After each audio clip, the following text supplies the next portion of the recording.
So many of you who are standing here who are waiting on the parade to come by, you may be wondering why exactly has Mumia been in prison on death row for 28 years?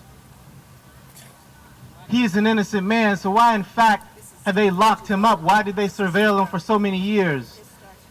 And you should look at your young children, and what if they came to you one day and they said, "Mom, Dad, I'm sick of all the injustice that I see happening around the world and in this country.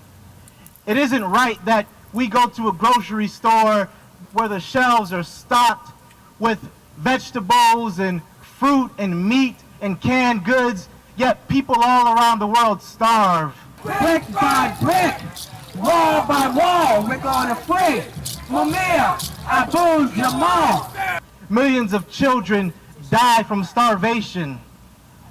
It isn't right that bombs are dropped on people's homes and young babies and children are incinerated in their homes and they never had a chance.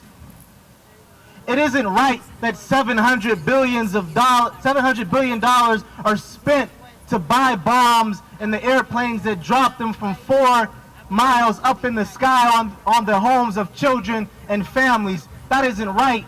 Not while there are hundreds of thousands of people in this country alone, 4 million this year, that will be homeless. Many of them families with children. That ain't right. It ain't right that 2.3 million people, 8 million people in this country are either in jail, prison, or on parole or probation. That ain't right.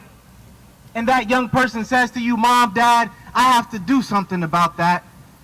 My conscience won't allow me to just lock myself in the home and play on my computer or my video game. I have to do something about that. Otherwise, I'm just not going to feel like a human being or that I'm part of the human race." The people united can never be defeated. The people united can never be defeated. The people united can never be defeated. That is what Mumia is guilty of, because he made that decision at 14 years old that he couldn't just stand by while black people were being beat in the streets and denied their rights. Bring the troops home! Bring the troops home! Bring the troops home! Bring the troops home! And so for years he was surveilled. That is his only crime, is that he fought against injustice. And that is why he is sitting on death row today.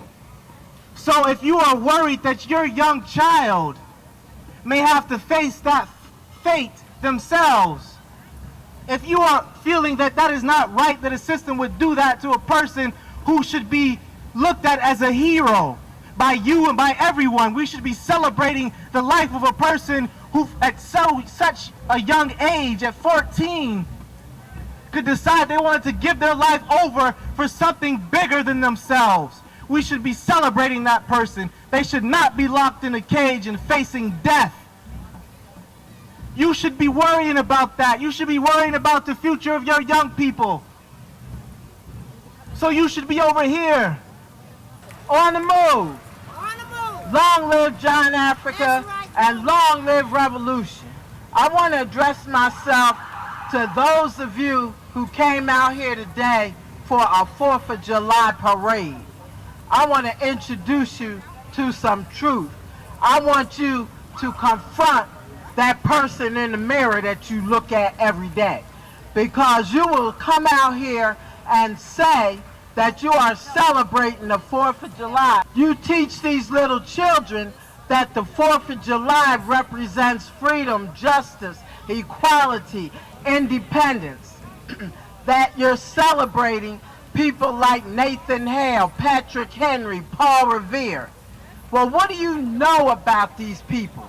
These are people that, according to your history, stood up against the government, went to war with cops called redcoats, went to war with King George of England, and said, "We will not take injustice, even if you say it's legal." No war!